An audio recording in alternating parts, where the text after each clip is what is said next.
tem uma questão que me é cara. Eu apresentei uma PEC aqui no Senado Federal que trata das famosas questões monocráticas do Supremo Tribunal Federal. Eu não vou entrar em maiores detalhes, apenas fazer um resumo dessa PEC, que é a PEC de número 8 de 2021, que ela estabelece a necessidade do voto da maioria absoluta dos membros do tribunal para a concessão de medidas cautelares, liminares, isso é, que suspendam a eficácia de leis e atos normativos que tenham efeito erga omnes. Suspende atos dos que suspendem atos dos demais poderes, suspende a tramitação de proposições legislativas, afetem políticas públicas, criem despesas para os demais poderes, fixa prazo para o julgamento de mérito após o deferimento de pedidos cautelares, liminares, em ações de controle concentrado de constitucionalidade e ainda estabelece prazo para os pedidos de vista nos julgamentos de colegiados do Poder Judiciário. O objetivo dessa PEC é diminuir o uso excessivo das liminares monocráticas, deferidas pelos ministros do Supremo Tribunal Federal, bem como de outros tribunais, que muitas vezes interferem de modo decisivo no funcionamento de outros poderes. Prática essa que retira desses tribunais o seu caráter de colegialidade, que deveria sempre reger seus atos.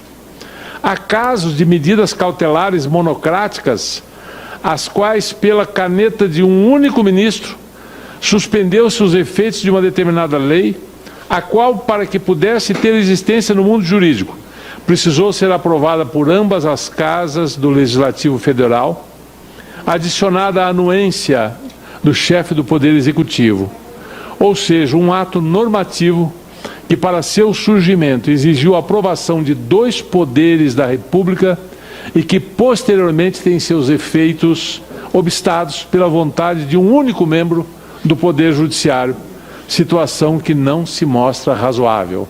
Um ministro pode mais que 513 deputados, 81 senadores e um presidente da República. Isso é algo que nós precisamos transformar.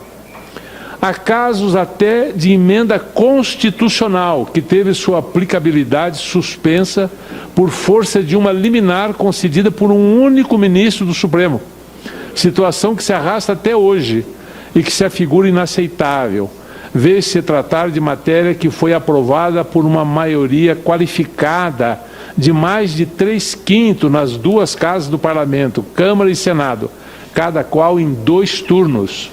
Um único ministro suspende o efeito dessa emenda à Constituição. Registre-se ainda que a Lei 9.868 de 99, que dispõe sobre o processamento das ações diretas de inconstitucionalidade, e a Lei 9.882, também de 1999, que dispõe sobre o processamento da arguição de descumprimento do preceito fundamental, tentaram disciplinar o tema ao estabelecer a necessidade dos votos da maioria absoluta dos membros do tribunal para a concessão de medida cautelar. Entretanto, isso parece ser letra morta. Não tem sido observado pelo STF.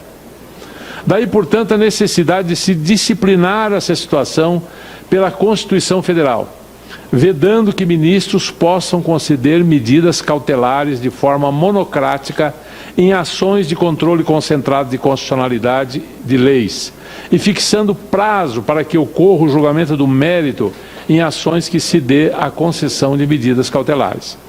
Dito isto, indago, como o senhor enxerga essa situação? Na qualidade de futuro ministro do Supremo Tribunal Federal, caso seja aprovado por essa casa, qual será o comportamento com relação a essa questão? Eu me reporto ao que o senhor disse logo na sua apresentação, que o senhor mencionou e eu gravei, que os poderes precisam se autorregular, que o Poder Judiciário precisa se autorregular. Essa autorregulação não tem havido. Daí porque eu defendo uma emenda à Constituição para que ela seja feita pela própria Constituição. Não pretendo extinguir as decisões monocráticas, de forma alguma, apenas dar a elas um disciplinamento jurídico, de tal forma que se não aconteça os absurdos que estão ocorrendo hoje. E acredito que isso ajudaria muito o sistema de peso e contrapeso dos três poderes que fundamentam a democracia, e que isso certamente tornaria muito mais fácil o relacionamento entre esses poderes. Essa é a indicação que lhe faço. E dizer aos senadores, eu tenho tentado ser o mais transparente possível, tentado ser o mais próximo possível daquilo que eu realmente sou, porque sou imperfeito também, mas tento alcançar isso para que vossas excelências, como os legítimos representantes do povo brasileiro, para a avaliação de um nome que se submete como candidato ao Supremo Tribunal Federal, possam fazê-lo com toda a clareza e com toda a abertura e nível de consciência da correção da decisão que vossas excelências têm a responsabilidade de tomar. Eu me permita reiterar apenas brevemente o compromisso com o não ativismo e a busca de respeito ao espaço legítimo de atuação de todos os poderes. Poder legislativo, poder executivo, com suas atribuições, competindo, logicamente, na minha visão, ao poder judiciário, a correção daquilo que afronta a Constituição, mas não a substituição daquilo que é próprio ao poder legislativo e ao poder judiciário. E dentro desse conceito amplo é a garantia principalmente dos direitos fundamentais, né? E pautar a atuação dentro do judiciário sempre com o diálogo, principalmente com os representantes do povo. E digo isso não só do Senado Federal, mas do Congresso Nacional, dos estados, para que nós possamos tomar decisões o mais próximo possível daquilo que é justo, daquilo que diz a nossa Constituição. Estimado senador Jorginho Melo, também agradeço a Vossa Excelência pela manifestação pública de apoio, meu muito obrigado. E a questão do ativismo, penso que já acabei de abordar também, e registrar que o servidor público, qualquer que seja o cargo, de presidente da República, a ministro do Supremo, a senador da República, a governador, a prefeito, a deputado, acho que a busca de não esquecer das nossas origens, de onde viemos e para onde vamos, nos ajuda a tentar errar menos nessa caminhada. E conto com o apoio de Vossa Excelência, como já disse também dos demais senadores, nessa busca permanente de encaminhamento para a construção de um Brasil melhor, através do diálogo e do bom senso entre todos nós. Estimado senador Oriovisto, também meu muito obrigado pela manifestação pública de Vossa Excelência, e ao mesmo tempo registrar que as preocupações trazidas pela PEC de autoria de Vossa Excelência, não só na questão das decisões monocráticas, mas de um aperfeiçoamento, eu diria, do sistema de justiça como um todo, são legítimas. Eu entendo que essa casa é a casa que tem a maturidade para tratar desse assunto. Eu entendo que isso deve ser, se me permite, dialogado com os demais poderes, para que quem ganhe seja o cidadão brasileiro.